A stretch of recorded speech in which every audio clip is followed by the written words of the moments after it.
Here's the irony. There are things that most people do when they're either struggling with anxiety or just feeling anxious that unintentionally actually make the anxiety worse. It's kind of like one of those chicken or the egg things where you're like, am I doing this because I'm anxious, or is me doing this making me feel more anxious? And the truth is there's a little bit of both. And so what we're going to do today is I'm going to talk to you about some subtle things that you might not even be aware that you're doing. And as soon as I say them, you're going to be like, yep, I totally do that.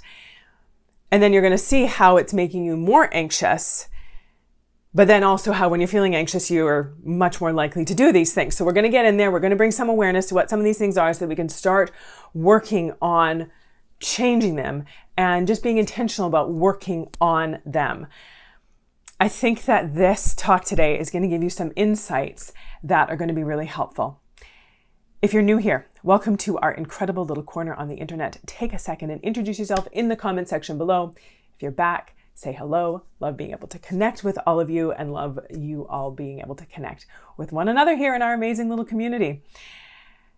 Oh, if you haven't already, subscribe to the channel. I think the button is about right down there, and you can like the video if you like the video and share it out if you like the video. Either way, my name is Kristina, and I am a registered clinical therapist, a researcher, a coach, and the creator of my incredible membership community, the Shift Society, where we are taking this work to the next level, and you're getting guidance and support and tools and teachings all along the way. You can get more information about that in the description below. I help heart-centered people break through the crap that is holding them back so that they can like themselves and their lives more every day.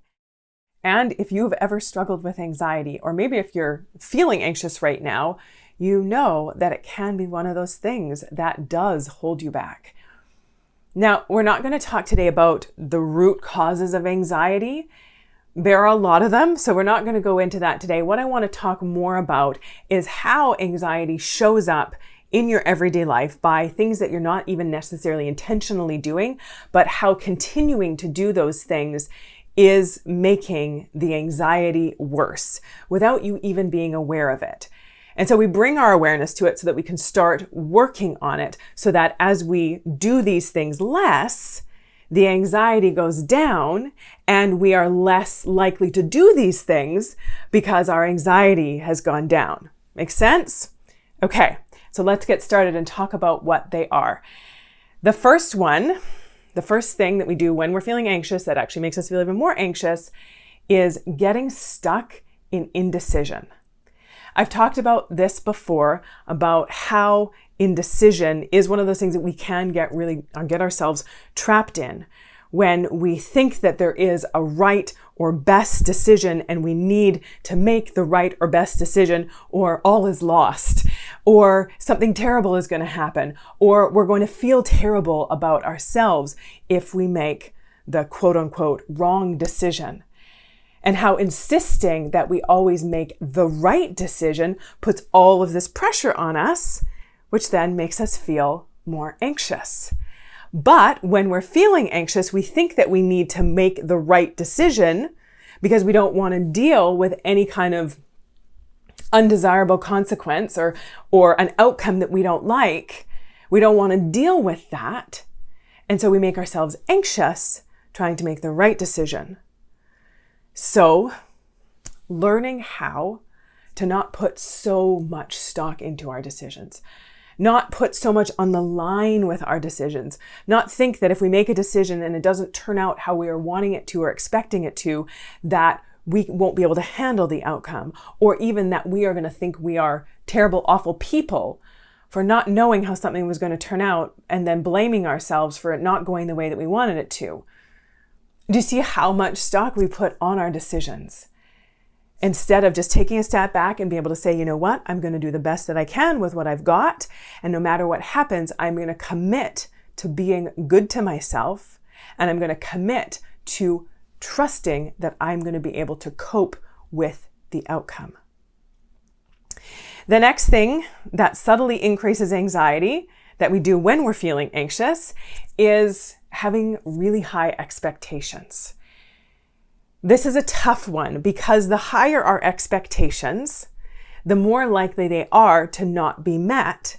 And then when they're not met, we feel angry, we feel disappointed, we feel hurt, we feel anxious, right? So we put these really high expectations because we're feeling anxious. We're like, I need things to go a certain way. I need people to be a certain way. I need life to be a certain way so that I can be okay. So we place all of these high expectations when we're feeling anxious. But then actually having high expectations makes us even more anxious because then we're running around thinking everything needs to be a certain way in order for me to be okay. And what if it's not like that? What if they don't do that? What if it doesn't turn out like that? What if I can't do that? Which makes us even more anxious. So really working on managing expectations. If I am continuously feeling disappointed in others or disappointed in myself, then perhaps there's an expectation issue going on there. And I need to really take a step back and ask myself, are these helpful expectations? Whether or not they're fair or reasonable is not the right question. Are they helpful expectations? And if I am always feeling discouraged and disappointed, then chances are they're not helpful expectations because they're not helping me. They're just making me feel worse. Another subtle thing that increases anxiety is thinking that you have to have it all figured out. And this is for my perfectionists and my overfunctioners who think that they need to know the answers, that they need to have the solution, that they need to have it all laid out and know exactly what's going on all the time in order for them to be okay, in order for them to feel safe, in order for them to feel good. But that's just not possible, always having things figured out. And I know that it can be hard, especially for my perfectionists. I know it can feel very vulnerable going into something when you don't know exactly how it's going to turn out. You don't have it all figured out. You don't know if you're going to be able to do it to the level that you expect yourself to be able to do something. I know that it's hard. I know that it's hard to face that and be like, okay, what if I don't live up to this, again, expectation? What is that going to mean about me? What if I can't do this? Instead of just letting ourselves be human, and again, it comes back to trusting ourselves that even if I don't have it all figured out now, I can figure it out as I go. I can learn as I go. I don't need to have every single step along the way completely and perfectly plotted out and know the exact sequence of everything in order for me to be okay. I can trust myself. The next subtle thing that increases anxiety, this is probably an obvious one that you might not have realized, but as soon as I say it, you're going to be like, I totally do that. And it's overscheduling yourself, trying to take too much on. And so this often happens when we're feeling anxious. We think that it's our job to get everything done. We think we always need to do more. We think we always need to be proving that we're good enough. We think that we always need to take everything on and never say no in order to prove our value, prove our worth, feel good enough, feel like we're doing something in life, feeling like our life is purposeful. But there's a difference between leading a purposeful life and leading a stressed out, overwhelmed, can barely make it through the day life. Overscheduling ourselves. Really taking a step back and looking at that. Why are you doing that? Why are you overscheduling yourself? What are you trying to prove? Who are you trying to impress? Why do you think you need to do all of these things? Yes, there are certain things in our lives that we need to do on a daily basis. We need to go to our jobs. We need to nourish our bodies. We need to get sleep. We need to take care of dependents. But there are a lot of things that we put onto our schedule that are not necessary. And so you have to ask yourself, why am I doing this? And be honest with yourself. Are you trying to prove something? Are you trying to earn something? Are you trying to impress someone? What is that really about? And is it necessary? But we do that. When we're feeling anxious, we take more on, and then we've got so much that we've taken on that we end up feeling really anxious. I used to do this all the time. I used to have this motto of like, I just need to get through the day, or I just need to get through the week. I just need to get all of these things done. And we could go back and really look at, and I know why I was doing all that stuff. We're not going to talk about that today. But I realized that I was always just trying to get through. And I'm like, where am I trying to get through to? Why am I trying to just get all this stuff done? What do I think is going to happen once I get through the day or get through the week? And I just realized that it wasn't just about getting through the day so that I could get to a more peaceful, more balanced, more enjoyable day or week on the next one. It just kept happening. It was always, I just need to get through the day. I just need to get this stuff done. I just need to get through this. And I was missing out on life. I was missing out on actually enjoying it because I was just trying to get through it. And I'm not saying not having plans, not having goals, not having things that you're engaged in and working on is bad. Absolutely, those are great things. We need to have engagement in our lives, but you cannot sprint a marathon. And life is a marathon that actually only has one ending point. Where are you trying to get through? In order to enjoy the process, we have to take it a step back. Go at a more sustainable pace so that we can look around, enjoy the scenery, stop, pardon the cheesy metaphor, but smell the roses and take in an experience, because this is it. This is life. There is no place to get to. There's one destination, and once we're there, we don't get to do it again.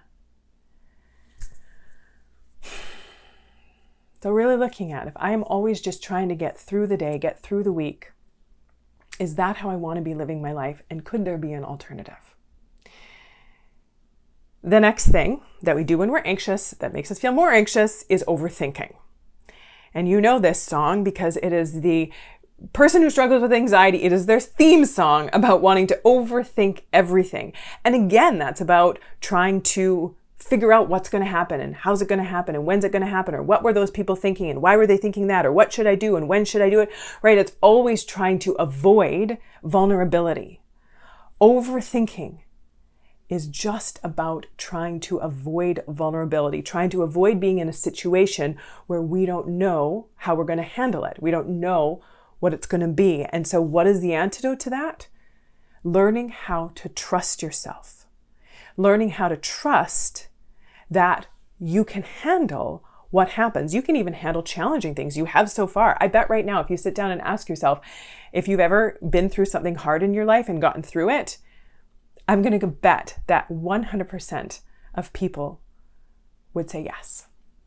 I'm going to bet that you would say yes. So then why are we so afraid of having to deal with anything uncomfortable? We can do it.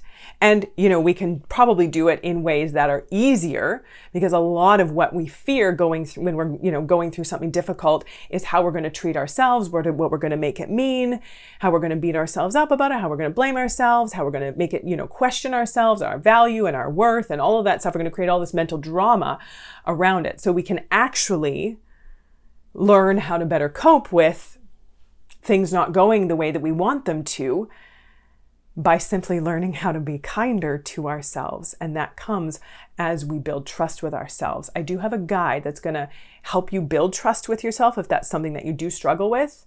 If you often notice yourself second guessing yourself or doubting yourself or being really critical and judgmental towards yourself, the self-trust guide, it's in the description. You can grab that. But really looking at this overthinking thing is that how you are trying to protect yourself with it by trying to assess and predict everything. And is that actually helping you, or is that actually harming you by making you feel even more anxious? And I say kind of tongue in cheek, even though there is a lot of truth to it. And that is that anxiety is the process of making ourselves terribly uncomfortable in our attempts to prevent ourselves from maybe, might, or possibly becoming uncomfortable. The antidote to this is learning how to trust ourselves more.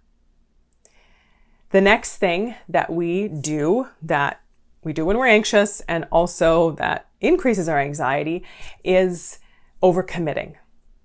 Taking on too much.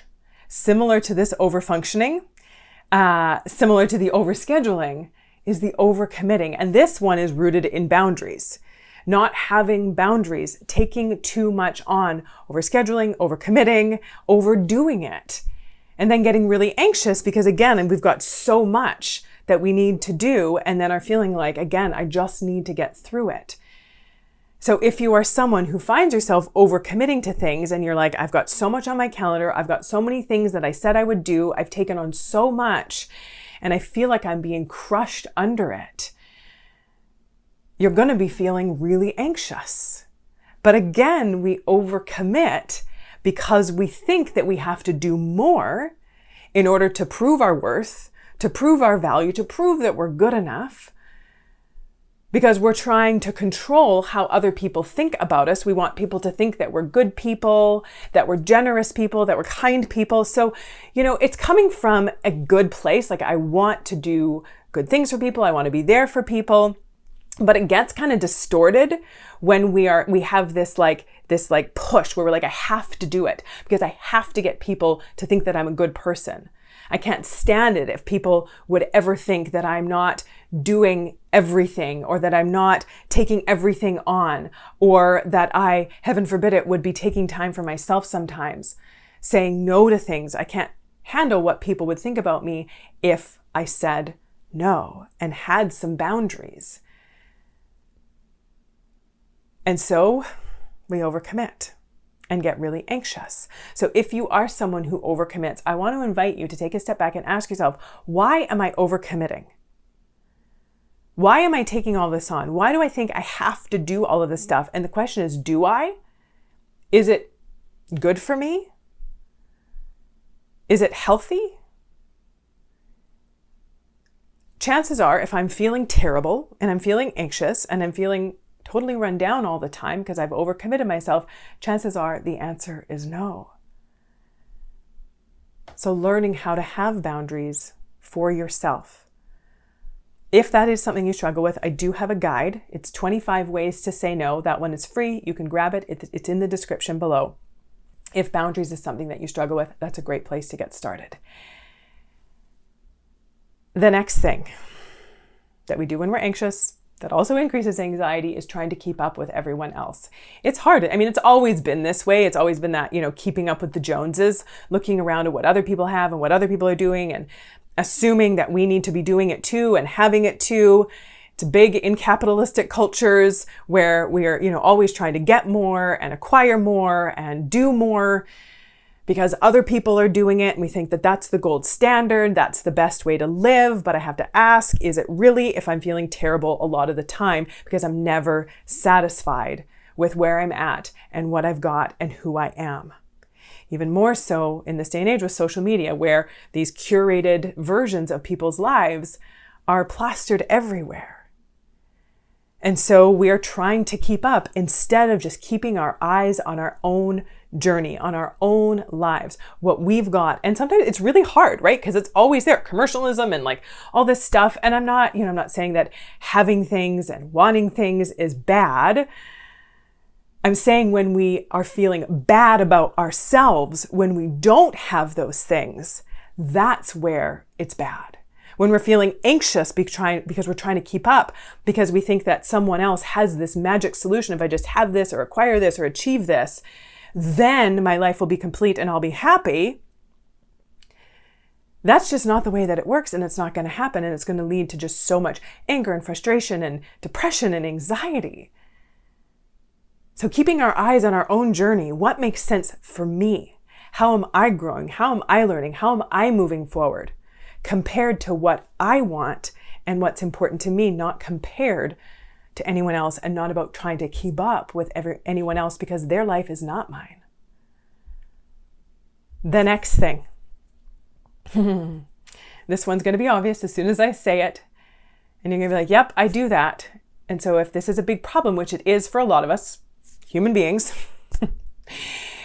if it is a big problem, then it is something that does need to be taken seriously. And this one is being hard on yourself. Are you hard on yourself? Are you often criticizing yourself, judging yourself, picking yourself apart, thinking about all the ways that you fall short and that you're not good enough? I mean, we do this when we feel anxious, because when we feel anxious, we often feel out of control. And so then we judge ourselves for feeling out of control. And then that makes us feel even more anxious. This one is a simple solution. It's not always easy, but learning how to be more kind and compassionate and understanding and having some grace for yourself. This one also comes as you learn to trust yourself. Again, the things that we do that build self-trust are also natural expressions of people who trust themselves. People who have a good, solid sense of self-trust are kinder to themselves, just like in any trusting relationship. When there is a sense of trust there, when we feel safe and secure, we are kinder. So grab that guide for the simple steps of self-trust. That's going to help a lot with this one. And then our last one, and this is a big one, especially for those of you who struggle with emotional fusion or codependence. This one is about taking responsibility for other people's feelings. Thinking that you are creating other people's feelings, and so you need to contort or change or morph yourself into this person, into this way of being, as to not ever upset or put off or offend anyone. And how much anxiety that creates when you're always trying to wonder and guess what people are going to think and how people are going to feel. So you're always sort of editing and contorting yourself. And now I'm not saying to not be considerate, to not be mindful, to not take responsibility for yourself, but there is a difference. And you know the difference between being someone who is considerate and kind and takes responsibility for how they're showing up in the world, trying not to be a jerk. You know the difference between that and the kind of walking around feeling tense and anxious and wondering and worrying and overthinking about what other people are thinking or feeling, and then taking responsibility for that. Again, this is a boundaries thing. It's also a self-trust thing. It's also about your relationship with yourself. When you feel more secure and solid in who you are, you don't need other people to necessarily think certain things or feel certain ways in order for you to be okay.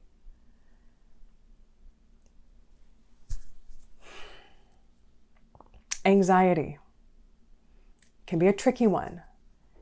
I want to hear in the comments, which one of these were you like, wow, yep, I can see how I have been doing this from feelings of anxiety. I've been feeling anxious, so I've been doing these things, but then doing them is actually making me feel more anxious. Would love to hear what takeaways you have from this in the comment section below. Get the guide to self-trust. There's also that 25 ways to say no. Being more mindful, being more intentional. Not using this stuff, again, to make yourself feel anxious, to be like, oh my gosh, I've got so much work to do. Again, that's that over-functioning, those expectations, those too high of expectations, thinking, I've got all this stuff I need to sort out. I need to do it all now.